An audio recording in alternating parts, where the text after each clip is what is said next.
حضرت سیدنا فاروق اعظم رضی اللہ، میں تفصیل سے بات کروں گا اگلے جمعے جناب فاروق اعظم کے احوال پر۔ حضرت عمر فاروق رضی اللہ تعالیٰ عنہ بدر کے میدان میں جب نکلے نا، بدر میں، تو حضرت عمر سے حضور نے تجویز مانگی، فرمایا صف بندی کیسے کریں، کس طرح لڑنا ہے؟ جناب عمر فاروق رضی اللہ تعالیٰ عنہ کہنے لگے، حضور یہ جتنے آئے ہیں نا کافر لڑنے، یہ کسی کا کچھ چاچا لگتا ہے، کسی کا کوئی ماموں لگتا ہے، کسی کا بھائی ہے، کسی کا بیٹا ہے، تو محبوبہ صف بندی کی کیا ضرورت ہے؟ جو میرے رشتہ دار ہے میرے حوالے کریں، میں گردنیں کاٹ کے آپ کو دیتا ہوں۔ جو ابو بکر کے رشتہ دار ہے وہ ابو بکر کے حوالے کریں، وہ گردن کاٹ کے دے۔ جو علی کا کچھ لگتا ہے وہ علی کے حوالے کریں۔ ہم دنیا کو بتائیں گے کہ اشداء علی الکفار، اشداء علی، اس کے لیے ہمارے پاس سختی ہے، کوئی نرمی، وہ ہمارا سگا بھی ہو تو اس کے حق میں کوئی نرمی۔ حضرت عمر نے اپنے سگے ماموں کی گردن کاٹی بدر کے دن، سگے ماموں کی۔ حضرت ابو عبیدہ بن جراح، سنو، اسلام امن کا درس دیتا ہے، محبت کا درس دیتا ہے، بھائی اسلام ہی تو امن کا درس دیتا ہے، پر جڑی بوٹی کاٹنا بد امنی نہیں ہوتا، ظالم کا ہاتھ پکڑنا بد امنی، اور امن والے اور ہوتے ہیں بزدل، ان دونوں میں فرق ہوتا ہے۔ امن والا بننے کا کہا گیا ہے، بزدل بننے کا کہا۔ میرے نبی پاک نے جو بدر میں تلوار اٹھائی تھی، زرہ پہنی تھی، حضور علیہ السلام نے لوہے کی جیکٹ پہنی تھی، تو وہ بھی میرے رسول پاک نے امن کے لیے ہی پہنی تھی۔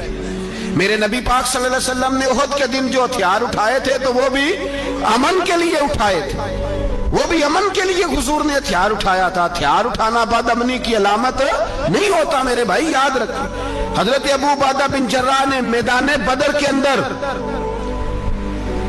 جب جنگ کا طبل بجا، حالات بگڑے، جناب ابو عبیدہ بن جراح کہتے ہیں تاریخ نے ایک عجیب موڑ پہ مجھے لا کے کھڑا کیا۔ آپ فرماتے ہیں میرے لیے اللہ نے جو آزمائش رکھی وہ سب سے بڑی رکھی۔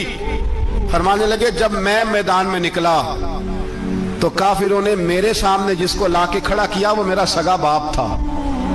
آپ فرماتے ہیں اب مشکل بن گئی، عشق تیاگ دومی ایک برابر، تے عشق دا سیک ودھیرا، اگ تے ساڑے ککھ تے کانے، تے عشق ساڑے تن میرا، تے اگ دا دارو می تے پانی، کوئی دسے ہیں عشق دا دارو کیڑا، بلے شاہ تے کچھ بھی نہیں بچدا جتے عشق ہوران دا ڈیرا۔ فرمانے لگے اب میرے لیے سامنے باپ، ادھر بیٹا۔ آپ فرماتے ہیں دو رستے تھے، باپ بچاؤں یا رسول اللہ کا دین بچاؤں۔ ایک منٹ تھا فیصلہ کرنے کے لیے کہ ابا بچے گا یا دین بچے گا، کفر بچے گا یا اسلام بچے گا۔ فرماتے ہیں میں نے منٹ پورا نہیں سوچا، میں نے تلوار اٹھائی، باپ کی گردن کاٹ کے گرائی اور رسول اللہ کا دین بچا لیا۔ باپ کی گردن کٹ کے گری اور نبی پاک کا دین بچ گیا، بچا لیا رسول اللہ کا دین۔ حضرت عمر نے ماموں کو مارا۔ حضرت مصعب ابن عمیر کہتے ہیں تاریخ مجھے بھی لا کے کھڑا کرتی ہے بدر کے میدان میں، تو کفر کا لبادہ اوڑھ کے جب سامنے آیا تو وہ میرا سگا بھائی تھا، سگا بھائی۔ ہزاروں قومیں وجود میں آئیں دہر میں خشک و تر کے رشتے سے، پر ہم نے بنیاد دوستی رکھی یاد خیر البشر کے رشتے سے۔ سگا بھائی کفر کا نمائندہ بن کے سامنے کھڑا ہوا۔ مجھے اکٹھے کھیلنا بھی یاد تھا، مجھے ایک برتن میں روٹی کھانا بھی یاد تھا، ایک ماں سے لوریاں سننا بھی یاد تھا۔ فرماتے ہیں یہ سارا کچھ یاد تھا، پر اسلام کے حق میں دیا ہوا خطبہ جو محمد عربی نے دیا تھا وہ بھی مجھے یاد تھا، مجھے رسول اللہ کی بتائی ہوئی باتیں بھی۔ فرماتے ہیں میں سارا کچھ بھول گیا، پر مجھے اپنے رسول کا پڑھایا ہوا سبق نہیں بھولا، وہ مجھے یاد رہا۔ میں نے پھر سگے بھائی کی گردن کاٹی اور میں نے وہ گردن کاٹ کے حضور کے پاس پیش کی، اور میں نے دنیا کو بتایا کہ ہمارے لیے اصل وہ ہے جو ہمارے رسول ہمیں حکم ارشاد فرماتے ہیں۔ یہ رشتے ہمارے لیے اصل اپنے ایمان کی آبیاری کے لیے کون سے اچھے تعلقات؟ پیر اجمل رضا قادری صاحب کے چینل کو سبسکرائب کریں۔ میرا ایک دوست مجھے کہنے لگا امریکہ تو پیار ہی بڑا کرتا ہے ہم سے۔ میں نے کہا بالکل، کسائی بھی بڑا پیار کرتا ہے بکرے سے، بڑا پیار ہوتا ہے۔ آپ جو قربانی کے بکرے لائے تھے آپ کو پیار نہیں تھا؟ ذبح کرنے سے پہلے اس کو پانی بھی پلایا، چارہ بھی کھلایا، غسل بھی کرایا، پر آخر میں کیا کیا؟ بولے نا جی، یہ والا پیار کرتا ہے امریکہ آپ سے، دیتا ہے کبھی کبھی پیسے، کوئی شک نہیں اس میں، وہ کہتا ہے وہاں زلزلہ آیا ہے تو اتنے لاکھ ڈالر دیتا ہوں، فلاں آیا، لیکن وہ والا پیار جو کسائی بکرے سے کرتا ہے، کہتا ہے جب موقع آئے گا تو میں چھری بھی پھیروں گا، اور اپنے وقت پہ آ کے وہ، یہ میری مثال یاد رکھ لینا، امریکہ کا پاکستان سے اور مسلمان سے وہ والا پیار ہے جو بکرے کا کسائی سے اور کسائی کا بکرے سے ہوتا ہے۔ وہ چارہ ڈالتا ہے، موٹا کر کے ذبح کرتا ہے، پتلا ذبح کرنے میں اسے لذت نہیں آتی۔ او بھائی یاد رکھو، حضرت ابو بکر صدیق رضی اللہ تعالیٰ عنہ، عرب کے لوگ جب جنگ کرتے تھے تو ایک ہاتھ میں ڈھال پکڑتے تھے، ایک ہاتھ میں تلوار پکڑتے تھے، لوہے کی ڈھال۔ جب دشمن حملہ کرتا تھا تو ڈھال آگے کرتے تھے، وہ کئی دفعہ ٹکرا کے ڈھال سے تلوار گر جاتی تھی۔ حضرت ابو بکر صدیق میدان میں نکلے، بیٹا کافروں کی طرف سے لڑنے آیا ہے، سگا بیٹا، اور میرے مصطفیٰ کریم نے فرمایا اولاد بزدل کر دیتی آدمی کو، پر جب ایمان پختہ ہو تو پھر صحابہ نے اس بزدلی کی بھی پرواہ نہیں کی۔ سگا بیٹا کافر کی جانب سے آیا، حضرت ابو بکر صدیق نے تلوار سے حملہ کیا، بیٹے نے ڈھال آگے کی۔ جب صاحبزادے نے ڈھال آگے کی نا تو حضرت ابو بکر کی تلوار لوہے کی ڈھال سے ٹکرائی، تلوار گر گئی۔ اب حضرت ابو بکر نے ہتے ہو گئے، صاحبزادے نے اٹھائی تلوار، کہتا جب میں مارنے لگا تو خیال آیا گھر تو میرا اجڑے گا نا، باپ تو میرا ہی ہے نا۔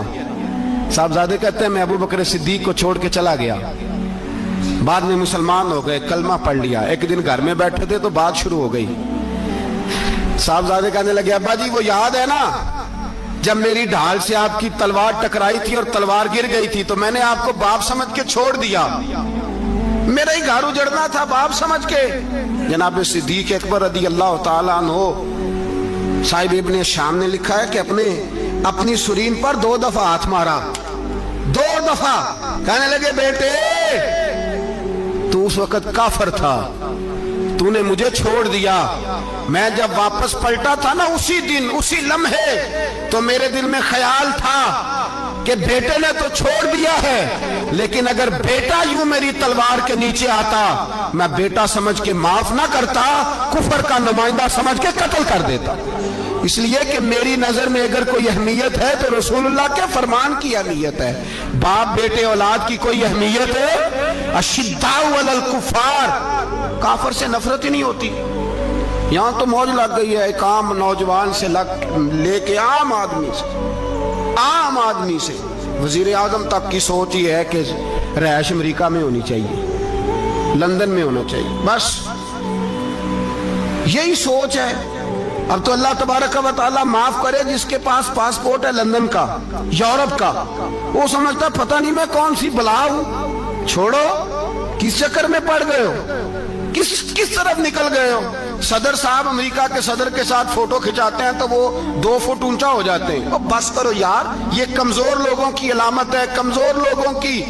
حضرت عمر فاروق رضی اللہ، مجھے پلٹ کے یاد آتے ہیں سیدنا فاروق اعظم، حضرت فاروق اعظم رضی اللہ تعالیٰ عنہ سے عیسائی بادشاہ نے کہا میں ملنا چاہتا ہوں، آپ فرمانے لگے ٹائم نہیں، جو تجھے ملنا ہے وہ مدینے کے غریبوں کو نہ ملوں گا، وہ رسول اللہ کے نوکروں کو نہیں ملوں گا، تجھے مل کے کیا کرنا ہے؟ میں انہیں ملوں گا جن کے لبوں پہ رسول اللہ کا درود جاری ہے، جو مصطفیٰ سے پیار کرتے ہیں، مجھے تجھ سے ملنے کی کوئی ضرورت ہے؟ ہمارے ہاں وہ نفرت نہیں کفر کے لیے جو مسلمان کے دل میں ہونی چاہیے، وہ مزاج ہی نہیں ہمارا، وہ شعور ہی نہیں۔ ہم جب بھی اتحاد کرتے ہیں کافر سے اتحاد کر کے اپنے ہی بھائی کو مارنے لگتے ہیں۔ وہ جی لڑائی ہو رہی تھی، بھائی کا بھائی سے اختلاف نہیں ہوتا گھر کے اندر، پھر وہ دشمنوں کو بلا کے لاتا ہے کہ میرے بھائی کو مارو۔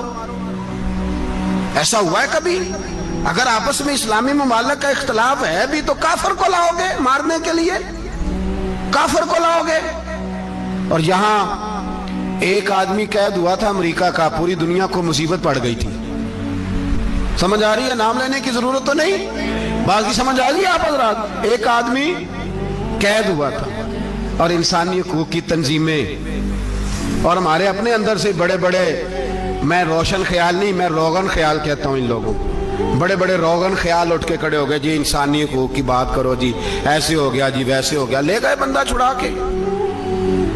یہاں روز خون کی ندیاں بہتی ہیں، اقوام متحدہ جس سے مسلمان بھیک مانگتے پھرتے ہیں کہ مسلمانوں پہ مظالم بند کراؤ، اقوام متحدہ نے کہہ دیا کہ دنیا کی مظلوم ترین اقلیت کا نام برما کے مسلمان ہے. اقوام متحدہ نے رپورٹ دے دی. پھر مر نہیں گئے سارے اسلامی حکمران؟ شرم اور غیرت کے ساتھ کسی گھڑے میں دفن نہیں ہو گئے؟ تمہیں للکار کے انہوں نے کہا کہ یہ سب سے مظلوم ہے, ان کا کچھ کرو. چند دن پہلے یہاں ننکانہ صاحب بے سانیوں نے جلوس نکال کے کہا مسلمانوں شرم کرو, ان کی مدد کرو. پوپ بول پڑا, پوپ پیشانیوں کا کہ مسلمانوں کہاں ہو, کدھر ہو تم, ان کی مدد کرو, نکلو ظلم ہو رہا ہے. پوری دنیا چیخی.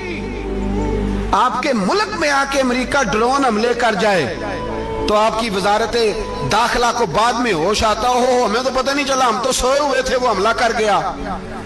اور عالمی قوانین کی مخالفت کر کے برما کی حکومت کہتی ہے کسی صحافی کو بھی ہم اندر نہیں جانے دیں گے, ہمارا ذاتی معاملہ ہے. ایسے بے شرم لوگوں کو اپنا نمائندہ بناتے ہو, جنہیں ہوش تک نہیں اس بات کی. ہم نے کلمہ پڑھا ہوا ہے نبی پاک صلی اللہ علیہ وسلم کا.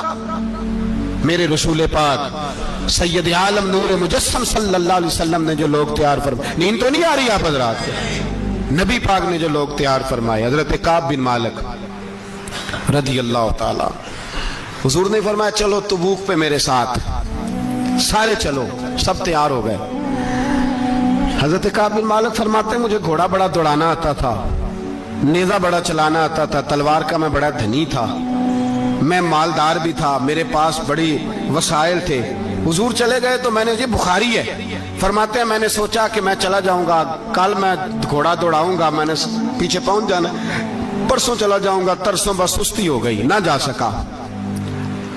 فرماتے ہیں وقت بیت گیا, حضور چلے گئے, آج جاتا ہوں کل چاہتا ہوں, اسی میں حالات سارے گزر گئے, حتیٰ کہ اللہ کے رسول واپس آ گئے. فرماتے ہیں کچھ بوڑھے تھے جو نہ جا سکے, اور کچھ منافق تھے جو حضور کے ساتھ جہاد پہ نہ جا سکے. آپ فرماتے ہیں میں جوان بھی تھا, تیر انداز بھی تھا, اور دنیا عرب سارا جانتا تھا کہ مالدار بھی ہے, اللہ تعالیٰ کی دی ہوئی بڑی نعمتیں تھے, میں نہ گیا, اور ہو غلطی گئی, سستی گئی. فرماتے ہیں حضور مدینے میں آئے, جب مسجد نبی میں بیٹھے تو منافق آ کے بہانے کرنے لگے. کوئی کہنے لگا بچی بڑی بیمار تھی, کوئی کہنے لگا حضور کل ہی صحیح ہوا ہوں. فرماتے ہیں مجھے بھی پتا تھا, اور پتا مصطفیٰ کو بھی تھا جھوٹ بول رہے ہیں, حضور کو پتا تھا, پر وہ بہانے کرتے, حضور قبول کرتے, میں چلو جاؤ. کہا فرماتے ہیں ایک منٹ کے لیے مجھے بھی وسوسہ آیا کہ کوئی بہانہ نہ کر دوں, لیکن پھر میں نے سوچا بہانہ کس کے سامنے کروں جسے اللہ تبارک و تعالیٰ نے نبوت کی آنکھ عطا فرمائی ہوئی ہے, اس محبوب کے سامنے بہانہ. اس خیال آیا مسلمان نیک و بد پہچان جاتے ہیں, محمد آدمی کے دل کی باتیں جان جاتے ہیں, کدھر بہانہ کروں, حضور کو تو سارا پتا ہے. فرماتے میں گیا, حضور نے پوچھا کیوں نہیں آئے, اور پوچھا بھی مسکرا کے, کیوں نہیں آیا, مسکرا کے پوچھا. فرماتے ہیں میں نے سچ سچ بولا, میں نے کہا یا رسول اللہ سستی ہو گئی, حضور غلطی ہو گئی. جو بہانے لگا رہے تھے ان کو آزادی مل گئی, اور مکتب عشق کا دستور نرالا دیکھا, اس کو چھٹی نہ ملی جس نے سبق یاد کیا. فرماتے ہیں ان کو چھٹی مل گئی, میں نے کہا حضور غلطی ہو گئی, تو نبی پاک نے فرمایا اس سے کوئی بندہ کلام نہ کرے, خبردار میرے ساتھ بھی گفتگو نہ کرنا. حضرت کعب بن مالک فرماتے ہیں میرا چچا زاد بھائی, خالہ زاد بھائی سارے رہتے تھے, میں کسی کو سلام لیتا تو کوئی جواب بھی نہیں دیتا تھا. فرماتے ہیں میں مسجد میں نماز پڑھنے آتا, پر صحابہ کرام کو حضور نے منع کر دیا تو مدینے کی گلیاں بھی ناآشنا ہو گئی. فرماتے ہیں مجھے یوں لگتا تھا کہ مدینے کے در و دیوار بھی مجھ سے کلام نہیں کرتے, میں وہاں دعا منگیا کرو سنگیو کتے مرشد نہ رس جاوے, اے جنہاں دے پیر رس جان دے او جیوندے ہی مرے رہن دے. کہا اس طرح لگا کہ جیسے حالات بگڑ گئے سارے میرے حق میں. آپ فرماتے ہیں میں مسجد میں آ کے بیٹھتا تو جب مجھے پتا تھا, میں جب آنکھیں ادھر کرتا تو حضور مجھے دیکھتے, اور جب میں نبی پاک کو دیکھتا تو حضور چہرہ پھیر لیتے. بول پڑے خواجہ غلام فرید صاحب, کہنے لگے میں ویکھاں تو میرا یار نہ ویکھے, جی میں نام ویکھاں تو ویکھے, ایڈے نصیب کتھوں تتڑی دے, او میرے وچ ویکھن دے ویکھے. غلام فریدہ او بوے یار دے مریے, پامیں ویکھے یا نہ ویکھے. آپ فرماتے میں